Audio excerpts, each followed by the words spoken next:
Yada yada hi dharmasya klanirбhavati bharata abhyutanam dharmasya tadatmanam srijamyaham paritranaya sadhunam vinashaya chudushkritam dharmam sastapanarthaya sambhavami yuge yuge. When goodness grows weak, when evil increases, I make myself a body. In every age I come back to deliver the holy, to destroy the sin of the sinner, and to establish righteousness. So the Gita tells us that when goodness grows weak, when evil increases, the avatar comes down to earth for the sake of humanity to reestablish Dharma. What this means is that the avatar creates a pattern for the world to take, and they show us how we ought to live in the world. Beginning of this year, I was on an American Academy for Religion panel on the significance of Sri Ramakrishna for Hindu-Christian studies. And so I spoke on how does an avatar behave toward women, comparing Jesus and Sri Ramakrishna. And I discovered things about Jesus I never knew or never thought about, or just kind of went right over my head. And I was able to share with scholars some very important information about Sri Ramakrishna that they didn't know. So it was a win-win. I'm really glad to share that with you. Most people have no clue how women were seen in the time of Jesus. I had no idea. And unless you're a biblical scholar, you're not going to have any idea either. Now, women were not allowed to participate in worship at the synagogue. They were only allowed to be spectators. Women were not allowed to touch the scripture because she would defile them, should she do so.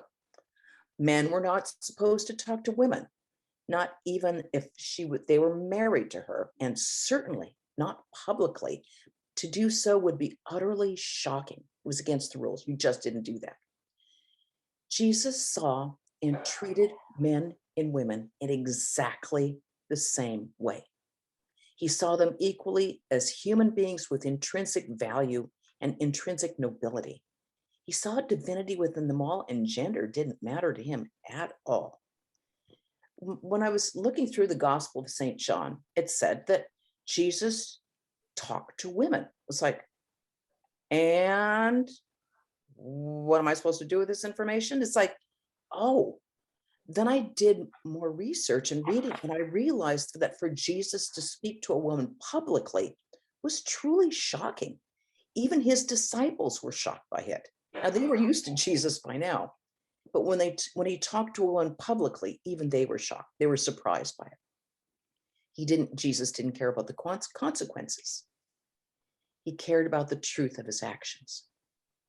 So John tells us about Jesus speaking to a Samaritan woman at the well. And when I read this as a kid or heard about it as a kid, it was like, yeah, so what's the big deal? But the truth is, not only is he talking to a woman, he's talking to a Samaritan woman. And for anyone, that would be a big double shock. And the Gospels tell us that the disciples are astonished that he's doing that. Why? Because a Samaritan woman is the lowest of the low. First of all, a woman. Second of all, a Samaritan.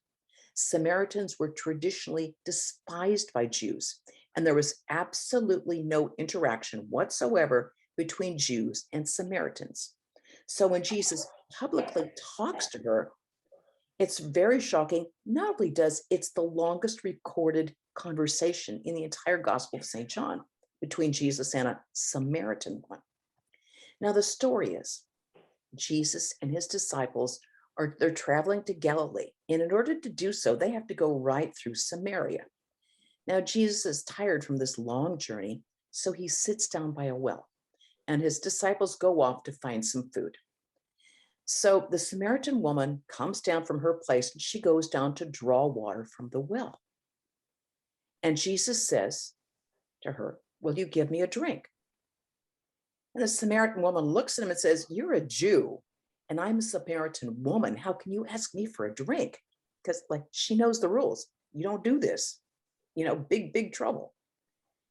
But the conversation takes this extraordinary turn when Jesus says, if you knew the gift of God and who it is that asks you for a drink, you would have asked him and he wouldn't have given you living water. She's like, what? She's perplexed by this. So she said, you have nothing to draw the water up with, and this well is deep. Where can you get living water? And then she says, quite interestingly, are you greater than our father Jacob? Now, that Jacob that she's referring to isn't like dad in the house. That Jacob that she's referring to is the biblical patriarch. He's the grandson of Abraham. His father he's the father. This Jacob is the father of Joseph. Jacob's other name is Israel. Yeah, that Jacob. So are you greater than Jacob, she says. So that's a big question right of itself, especially asked by a Samaritan woman. And Jesus tells her, everyone who drinks from this water is going to be thirsty again. But whoever drinks from the water I give them will never thirst. The water I give them becomes a spring of water that brings eternal life. Now, this Samaritan woman's totally stunned by all this. She's just met him, but she's going for it. She respectfully says to him, sir, give me this water so I won't get thirsty and I won't have to keep coming down here to get water. And the story gets way more interesting here. Jesus says, okay, go get your husband and come back. And the Samaritan woman says, I have no husband.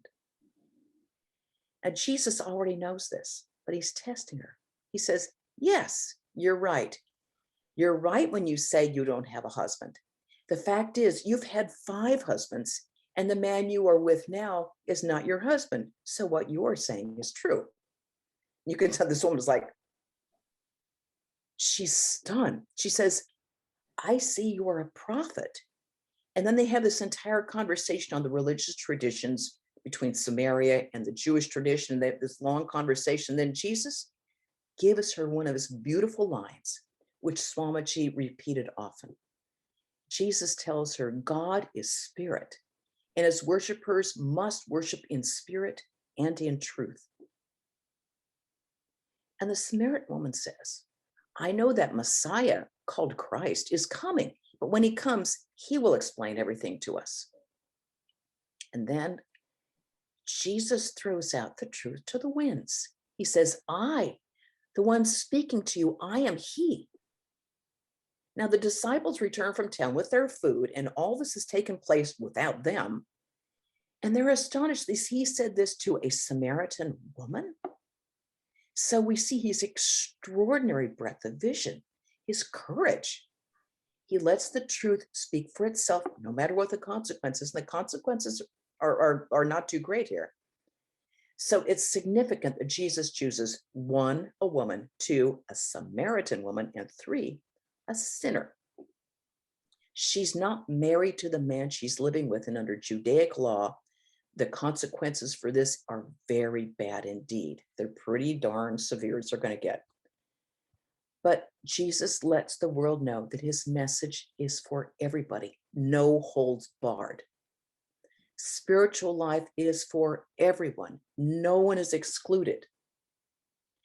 The Samaritan woman has 3 strikes against her, but she's honest, she's sincere, she knows the truth when she sees it, she's humble, and she's open-hearted. So the Messiah comes to her, not to the pious, not to the observant, not to the goody-goodies of the world, not to the people following the letter of the law, the one whose heart is open and is filled with faith. Shamakrishna did the same thing with Girish Ghosh and the other theater people. Now, Girish, as y'all know, was a well-known drunk, and he led an utterly debauched life, and he was quite open about it. He said, if there's a sin that I haven't committed, I said, I just didn't know about it. And he said, if I knew Thakur had been coming, I would have done more. But he was honest, he was sincere, and he had 1000% complete faith. Now, with incarnations, faith goes a long way because faith indicates a lessening of the ego. If you know everything, no one can teach you anything. No humility equals no faith. If you know everything, how can anyone teach you anything? Now, Jesus, like Sri Ramakrishna, looked into the hearts of people, not whether they're following the letter of the law. In the Gospel of Luke, we have a woman who'd been bent over like for 18 years. Can you even imagine what that felt like? 18 years completely bent over. And Jesus heals her on the Sabbath. Now, predictably, the synagogue authorities are outraged that he's breaking Judaic law because you're not supposed to do things on the Sabbath. But Jesus, they get after him, but Jesus pushes right back. And he says, what? You are hypocrites. You untie your oxen and your donkeys and you give them water, but you don't want a woman to be healed? Come on, hypocrites. There's hypocrisy is one thing that no incarnation can put up with. They hate it. That sort of double dealing line. Shamakrishna said, Mon mukh ek, the heart and lips must be one. So Jesus calls this bent over woman that he heals, he calls her daughter of Abraham, giving her the same level of respect as the guys in the synagogue who are complaining about her, giving her the same respect. And of course, the rabbinical authorities were not at all pleased. In the end, this really doesn't work out well for him. And let me tell you another one. There was a woman who'd been suffering from hemorrhaging blood for 12 years. Can you imagine? She sees Jesus in a crowd. He's totally surrounded by people. And she goes up and touches the hem of his garment because she has faith that if she does that, that she will be healed. Now, Jesus immediately feels the power leaving his body. And so he says, who is it that touched me? And everybody is frozen. And his disciples say, in such a crowd, you can't know who touched you. Forget it. And he goes, no, who touched me? And this poor woman comes forward, frightening and trembling and terrified. And she falls at his feet. Now, we have to remember that at the time, menstruating women were considered unclean. Anyone or anything she touches is defiled, according to Judaic law. For 12 years, she's been an outcast. She can't be with anyone. She can't touch anything. She's like trash. So this poor, terrified woman falls at his feet, admitting publicly that she has touched him. But Jesus doesn't see her as unclean. He doesn't see her as polluted. He sees her wounded humanity. And he shows this immense compassion to her. He calls her daughter.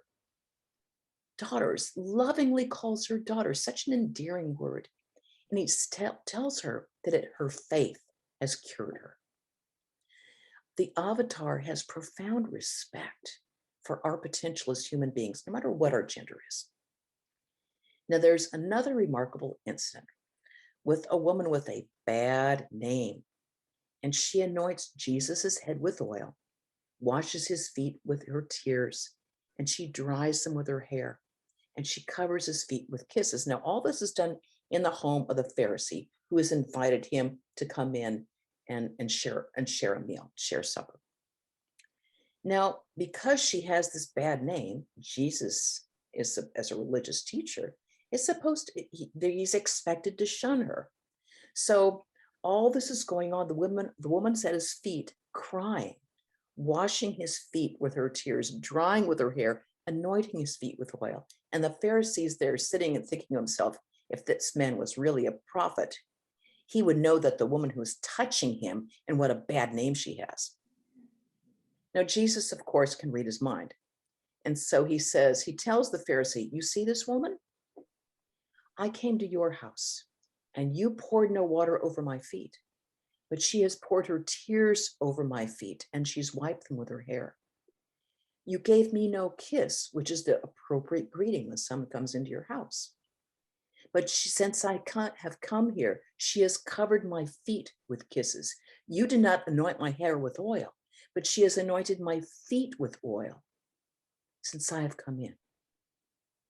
For this reason, I tell you that her sins, her many sins, must have been forgiven her, or she could not have shown so much love. Then he says, it is the person who is forgiven little, who shows little love. Small-hearted person. So Jesus is expected to shun her, but instead he tells her, go in peace. Your sins are forgiven you because of your faith. This is that wonderful faith that has absolute love as its basis. No expectations, just love. No quid pro quo here. No, I'll do this and you forgive me something. No, nothing like that. Pure love. And of course, we all know that incident of the woman who's going to be stoned to death because she's been caught red-handed in adultery. Notice that it's only women that get this law, not the men. No, we won't even go there. Anyway, she's caught, and all the rabbinical guys come to Jesus. They say, so what do you say has to be done with her? They're trying to catch him. So he goes out, and they're all there, and this woman is in the dirt waiting to be stoned. And Jesus, they say, okay, Rabbi, what do you say? And Jesus says, let the one who is without sin cast the first stone. And one by one, they slink off. They slink off. Except Jesus, the only one who was without sin. And of course, he's not going to do that. And he says to her, when they've all left, he said, where are your accusers? Now, Jesus is well aware of everyone's sins, but he doesn't define people by them. He says, your sins, go off and sin no more. That's it. He's aware of their sins, but he doesn't define people by them. His vision of our potential as human beings is so great. He realized what we can become, not what we've done in the past. He sees the potential that love and faith can bring, and how this woman can be transformed, as can any of us. Now we can see how powerful and how moving these events are, even over 2,000 years ago. We've been retelling these stories for 2,000 years, but they're still fresh and meaningful as they were then. We see his great breadth of vision and his tremendous heart. And we also can compare that to Sri Ramakrishna, about 1,800 years later in a very different culture. And just like we didn't really understand the cultural background of Jesus's world, same thing hold with Ramakrishna's world. We really, those of us in the West, no clue about what the culture was in 19th century Bengal, especially village Bengal. Sri Ramakrishna's world was very different than ours. One important thing we always forget about is that Sri Ramakrishna lived in a world where purdah was the norm. That was the norm. Women stayed behind a screen in the back, or they were in the back of the room, or they were in a different room altogether in the inner apartments. Women and men did not mix except for very close direct relatives, as that was sort of the norm. And take the fact that this purdah is the norm, men and women don't mix. Add this to the fact that Sri Ramakrishna's first guru was the Pravrajika. That was his first guru, a woman, obviously. It was extremely rare at the time for a man to have a woman guru. But Sri Ramakrishna knew this woman was there to teach him spirituality. So by God, Vrajaprana became his first spiritual teacher. What's even more astonishing when we think about it is that on the night of Phalaharni Kali Puja, the springtime Kali Puja, Sri Ramakrishna worshipped his wife Sarda in place of the goddess Kali. And at the end of the puja, he offered the results of his many austerities at her feet. She inherited all of the results of his austerities. Sri Ramakrishna's attitude toward women was completely liberating, because his attitude was built entirely on the realization of their divinity, nothing else, divinity. He said all women are manifestations of the Divine Mother. And he never tired of saying that. He also said, I see all women as the Divine Mother. I see no difference between a chaste woman and a prostitute. Now, this he literally put into practice at Kolkata's Star Theatre, which was owned by Girish Ghosh. The actresses of the time were really looked down upon, and they were seen as prostitutes, and which isn't too far off because many of these actresses were drawn from Kolkata's prostitute quarters.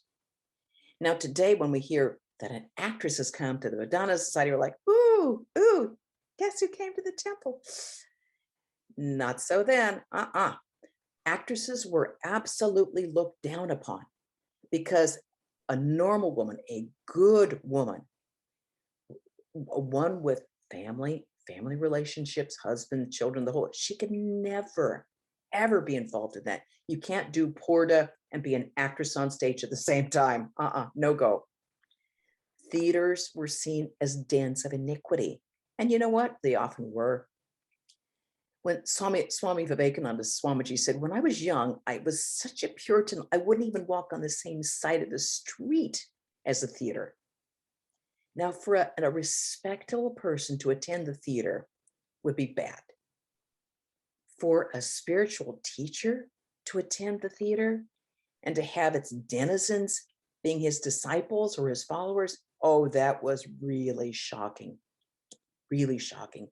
And there were consequences. A number of Sri Ramakrishna's admirers, a lot of the Brahmo Samaj, stopped seeing him because they were shocked at his very reprehensible behavior. And some of them, in retrospect, said, I was small-minded, I stopped going, I wish I hadn't done that, but they did. They just thought that a spiritual teacher absolutely could not indulge in that sort of behavior. Sri Ramakrishna didn't care. He went backstage and he blessed all those actresses. The famous actress Binodini, who was considered the greatest actress of the time, said that when Sri Ramakrishna came backstage, she sat at his feet. And then she said, he placed his hands in my head and blessed her, saying, Ma, may you have Chaitanya. Not long before Sri Ramakrishna's death, Binodini came to see him disguised as a boy. She put her long hair up in a cap, kind of slipped in because Sri Ramakrishna's disciples were zealously guarding the front door lest he be disturbed because he was very ill. And an actress would not have made the cut of being able to come in and see him. So she slipped in unaware. And when she saw him, there he was in bed. She removed her cap and all of her long tresses came tumbling down, and Sri Ramakrishna had a good laugh about it. And she said, he showered her with affection. The Indian historian Sumit Sarkar said that Ramakrishna's unexpected blessing of theater women gave a new respectability to a profession despised by many. It became kind of a patron saint, he said, for the Calcutta Public Theatre, which is why in the green rooms of Kolkata's theaters, you'll always see a picture of Sri Ramakrishna there hanging on the wall. So if we try to compare Jesus and Sri Ramakrishna, Jesus had close women disciples, and he broke social rules and barriers to include them, to heal them, and actually he prioritized them. But Jesus's world had no sannyasa tradition. There were no sadhus, and there were no strict vows and responsibilities that accompanied being a sadhu.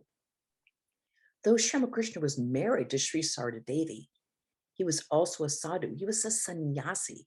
He'd taken those sannyasa vows. And even more than that, he was a spiritual teacher he was guiding the young men who were going to become the first generation of monks of the Ramakrishna order.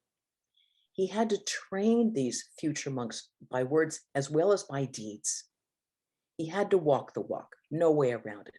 He had to walk the walk, which is why there are all these warnings in the Gospel of Sri Ramakrishna about Kamini Kanchana, literally women in gold, but really more accurately, lust and greed.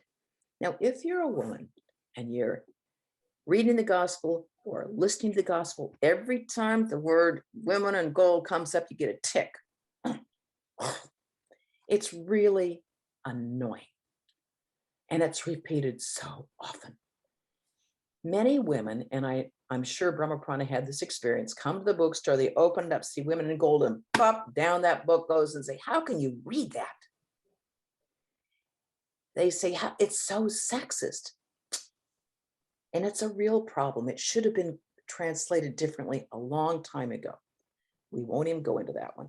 But from these words, if we just read Women in Gold, Women in Gold, Women in Gold, we can't see the profound love and respect that Sri Ramakrishna had for women.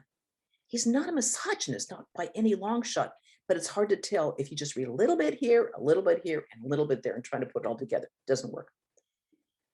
The Gospel of Sri Ramakrishna is the standard text for understanding Sri Ramakrishna, and we can't minimize its importance. It's a profound, all-important text. It gives us the words, the expressions, the wonderful, sweet village language that he uses, so endearing. And his words have power and just such sweetness. And they're filled with love and life, tremendous vitality. Sri Sarda Devi herself said when the first edition was read to her, she said, I felt as if Thakur himself were speaking before me. That said, it's the least helpful book for if we just want to understand Sri Ramakrishna's attitude toward women, because the norm was that women and men were kept separately. So women were in another room altogether or the back of the room. So they were not the audience when M is there noting down what will become the Gospel of Sri Ramakrishna. In the Gospel, we rarely see Sri Ramakrishna interacting directly with women. But we know he had daily, repeated contact with Sri Sarda Devi, and he had a number of women disciples. What's interesting is that when Ramakrishna visited women's homes, M, for the most part, was not there. He was not there for these visits.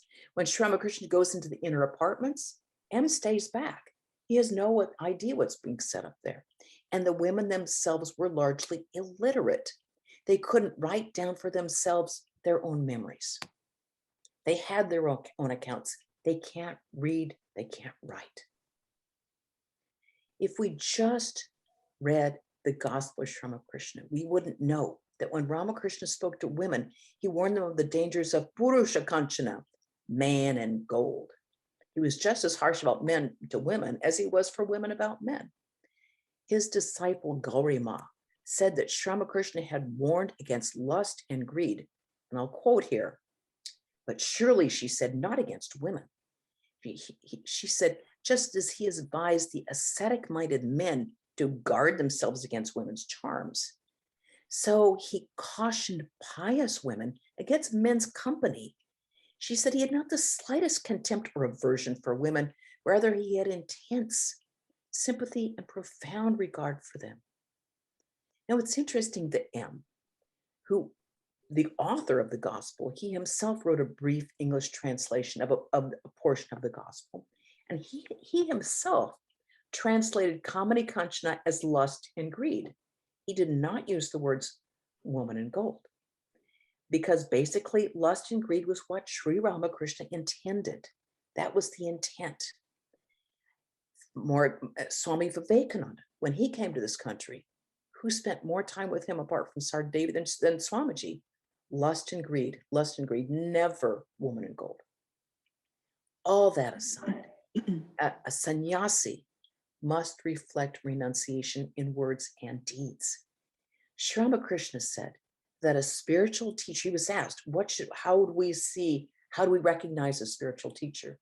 And Sri Ramakrishna said, a spiritual teacher should give up woman and gold, Kamani Kanchana. Otherwise, he said, people will think, though he asks us to give up Kamani Kanchana, he enjoys it himself in secret. So his conduct, his behavior, his words have to be absolutely beyond reproach.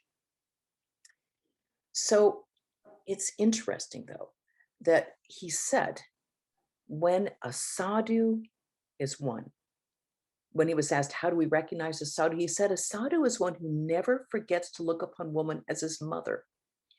And when he sees her, he offers his worship, his puja, if he happens to be near her. worship. Now, this is some serious respect. Divinity, worship. It's literally seeing as divinity. Ramakrishna's disciple Yoginma said, everyone now says he did not allow women to touch him or go near him. We laugh when we hear that and think, oh, we're not dead yet. Who will know how kind he was? He had the same attitude towards men and women. But it's true that if women stayed near him too long, he would say, please go now and visit the temples. We've heard him ask men to do the same thing. Yoginma was not only Ramakrishna's disciple, but she was also, along with Golap Ma, Sarada Devi, Holy Mother's lifelong companion. And she was once asked please tell us about Mother's great compassion. They were all expecting this thing about Mother. And instead, Yoginma said, well, certainly Mother loves us all very much, but her love doesn't have the intensity of Ramakrishna's, of Thakur's. She said what love and concern he had towards his disciples. We saw it with our own eyes. Words can't describe it. When we listen to the voices of the women who knew Ramakrishna, we find that to every single person, they said how loving, how kind, how concerned he was about them, how respectful he was toward them. Yoganma said that when women talked to Ramakrishna, they spoke very freely about very intimate matters, open-hearted, no holds barred. And she said how kind, how affectionate the master was to us. She said when strangers casually reading the life of Ramakrishna sometimes jumped to the conclusion he didn't like women, we just laugh.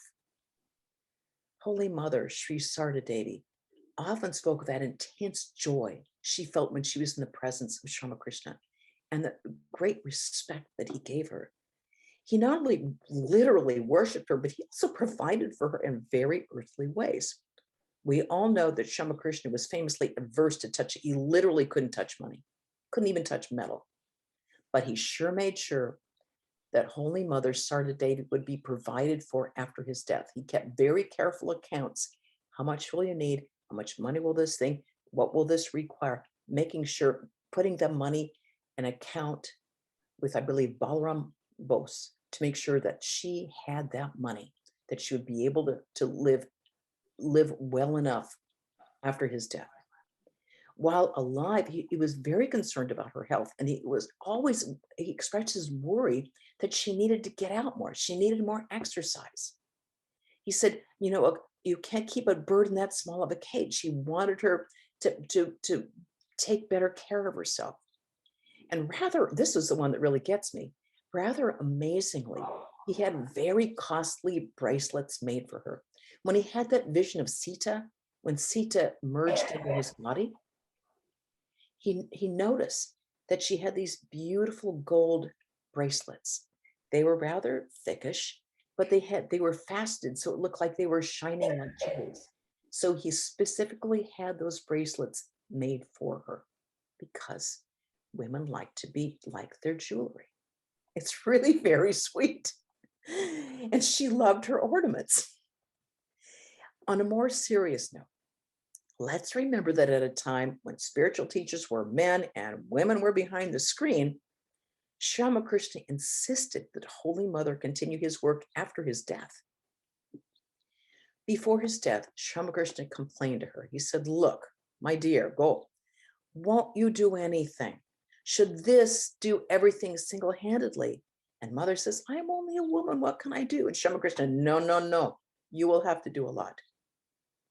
Mother drops the subject. But Ramakrishna, a few days later, he brings it up again. He says, see, the people of Calcutta are crawling like worms in the darkness. Look after them. And she protested, saying, no, I can do nothing. I'm a woman. And again, he said, no. What, after all, has this done? You will have to do much more. Ramakrishna gave Holy Mother all the mantras which she later used for giving initiation to thousands of people. And it wasn't just mantras that she learned from Ramakrishna. Holy Mother said to one of her disciples, Ramakrishna with his own hands drew for me the picture of the Kundalini and the 6 chakras. Holy Mother wasn't the only person that Sri Ramakrishna had to kind of push into teaching. His disciple Gaurima, to whom he gave the Garua cloth of sannyasa, was another. Now, Sri Ramakrishna expressed his real sorrow to Gauri over the condition of India's women. He said, they're greatly suffering. They're drowned to their necks in the darkness of ignorance. You must take up the burden of educating them. But Gaurima refused. She said, no, I'm going to take a few girls up to the mountains and I'm going to train them. And Sri Ramakrishna said, no, no, no, no, no mountains for you. You have practiced enough spiritual disciplines. Set yourself to work for the sake of the women of this country. And you know what? She did it. She founded the Sardeshwari Ashrama, which is still in existence in Kolkata, a monastic organization for women, still in existence. Sister Devamata, Laura Glenn, was in India during this time. And she said that Sri Ramakrishna's visits to his women disciples, she came after his death, but heard from many, many, many of his women disciples. She had open access as a woman.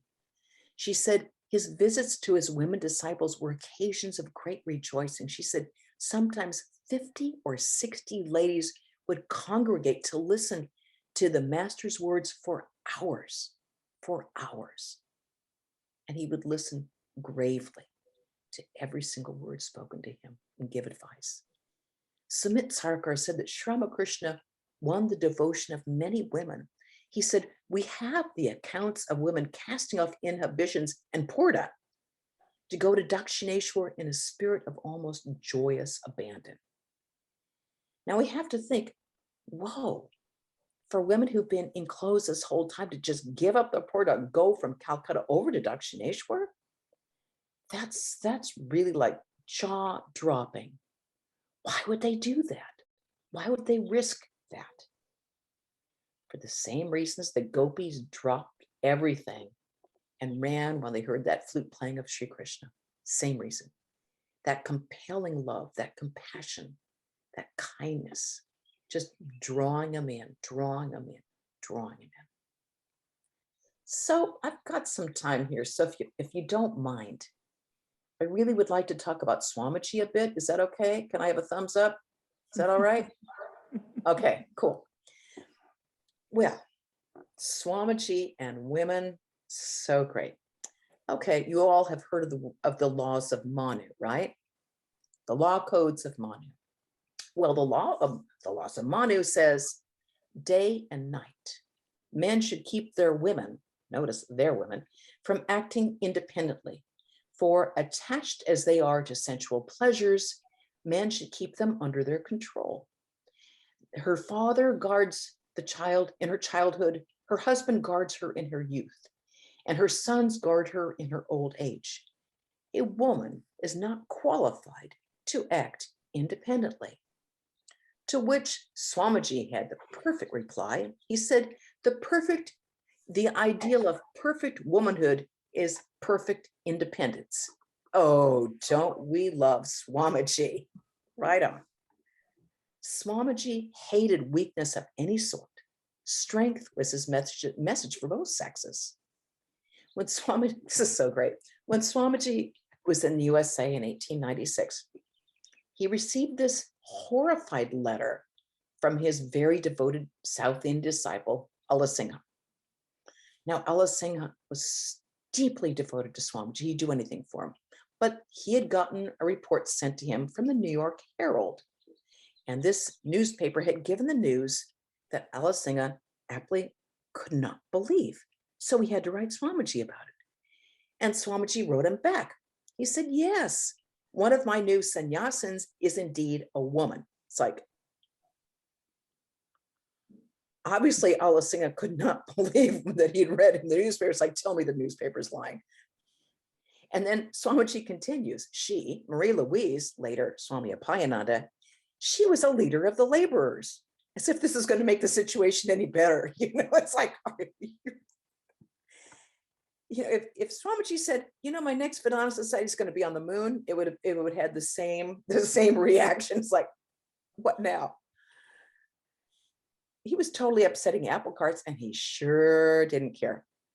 He didn't care if he upset anybody's apple cart if it led to greater freedom, wisdom, and strength. That's all he cared about. He wanted freedom and strength for all of humanity. And when he found it missing anywhere, he would do anything in his power to fix it, to install it. He said, Swamiji said, the first condition, freedom is the first condition of growth. Whatever you do not make free will never grow.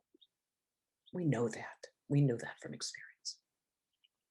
Freedom for Swamiji was the highest goal because spiritual freedom is the highest of all the high goals.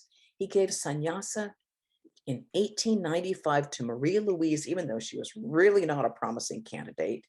And sure enough, her monastic career was short-lived, but it didn't matter because a precedent had been set. Once that toothpaste gets out of the tube, there is no shoving that thing back. Precedent had been set. Swamiji gave both brahmacharya and sannyas vows to women and Western men. He gave vows, he gave brahmacharya vows to Sister Nivedita, to Sister Christine, to Ellen Waldo, and he gave the Garwa cloth of sannyasa to Sarah Bull, and of course in India to Gaurima. Nivedita wrote this lovely letter to Josephine MacLeod about the brahmacharya and sannyasa ceremony. She said, Swamiji arranged the cloth as a skirt and a chadar around Sarah Bull's waist. And then he called her a sannyasini, and he put one hand on her head and one on mine. And this is Nivedita's head. And he said, I give you all that Ramakrishna Paramahamsa gave to me. What came to us from a woman, I give to you two women. Women's hands will be the best anyway to hold what came from a woman, from the Divine Mother.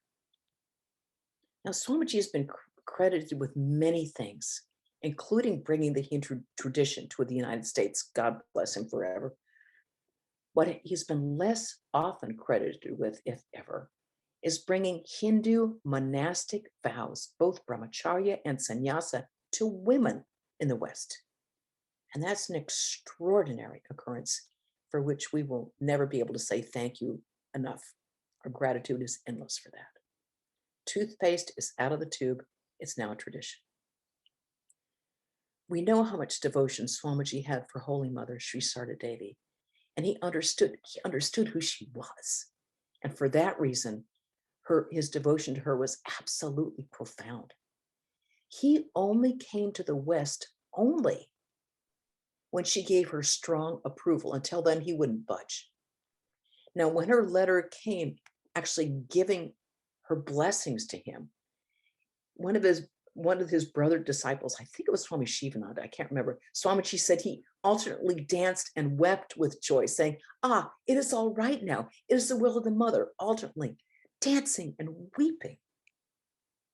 And to his brother disciples, he wrote from America, you have not yet understood the wonderful significance of Mother's life, none of you, but gradually you will. Without Shakti, there is no regeneration for the world. Mother has been born to regenerate Shakti. In the West, Swamiji encountered women he trusted and he esteemed. He appointed Sarah Bull to be the caretaker over all the American work, over and above any of his monastic brother disciples. Now, considering that in the country at the same time, he's writing this while Swami Sardananda is in the country, Swami Abhedananda is in the country. Soon to come over are another two. Swami Turiyananda is coming over, Swami Trigunatitananda is coming over. He gives it to Sarah Bull.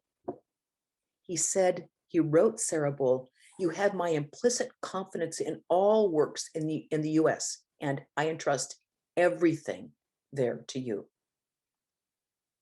Ellen Waldo, who Swamiji trusted again, and she esteemed her. She's the one who transcribed the talks that later became the inspired talks. So she was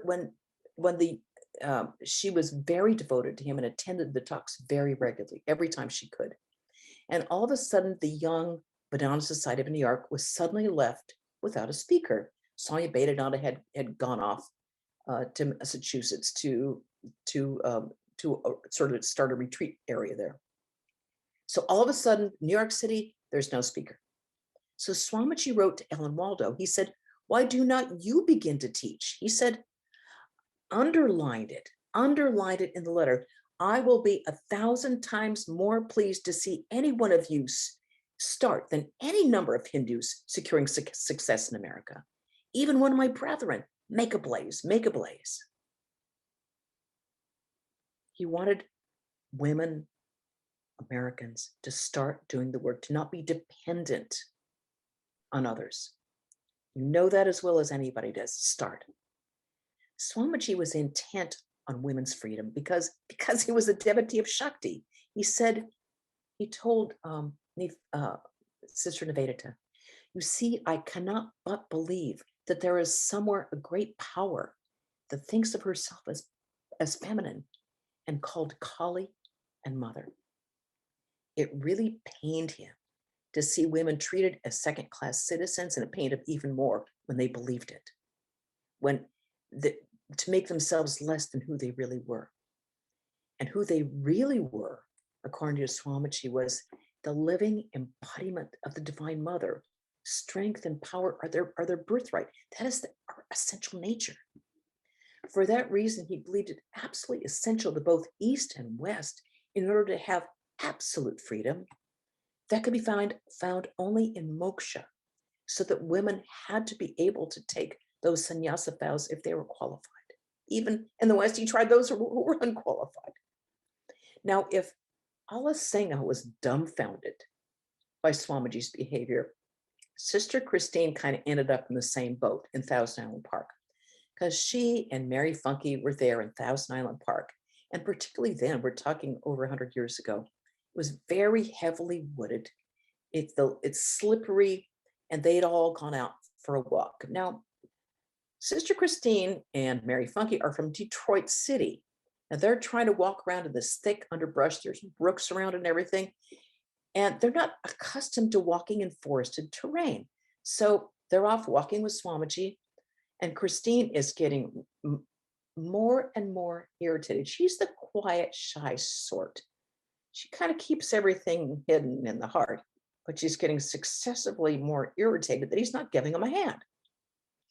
And so finally, when he didn't help her or Mary Funky do all these things, she said we were allowed to climb up and slide down rocks without an expected arm to help us cross. She said, when he sensed our feeling, as he so often did, our unspoken thought, he said, if you were old or weak or helpless, I should help you. But you're quite able to jump across this brook or to climb the path without help. You're as able as I am. Why should I help you? Because you're a woman? Don't you see that as chivalry? And that chivalry is only sex? Don't you see what's behind all these attentions from men to women? It's like, ew. We don't like to think about it, but you know what? He nailed it. He nailed it. Now, this is a perfect example of Swamiji's ideal. Perfect womanhood is perfect independence. Infinite strength and purity and power is within us. So don't weaken yourself. Don't weaken yourself to pretend like you can't do something and so that you can be more appealing to somebody else. That's kind of sickening. In practical application, he meant, as he said, women will work out their own destinies. All the mischief to women has come because men undertook to shape the destiny of women. No man shall dictate to a woman, nor a woman to a man. Each one is independent. Swamiji said, all power and all purity and all greatness, everything is in the soul. Sister Christine said, when he said those words, a new idea for what true reverence for womanhood means. She said, from men, he demanded manliness, and from women, the opposite, the same quality, but there's no word for it. She said, whatever it is, it's the opposite of self-pity. It's the enemy of weakness and indulgence. She said this attitude had the effect of a sort of a tonic, something long dormant was aroused, and with it came strength, freedom.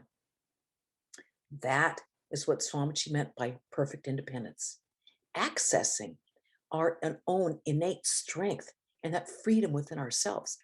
It's our birthright. All human beings, it's our birthright.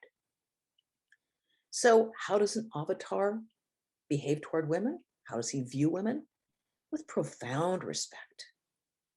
With profound respect, or like whether like Jesus sees them as daughters of Abraham, or Shamakrishna and Swamiji as manifestations of the Divine Mother. It's all profound respect built on knowing the innate nobility and that divinity of the soul, which we are to manifest in every aspect of our life. Thank you. Jai.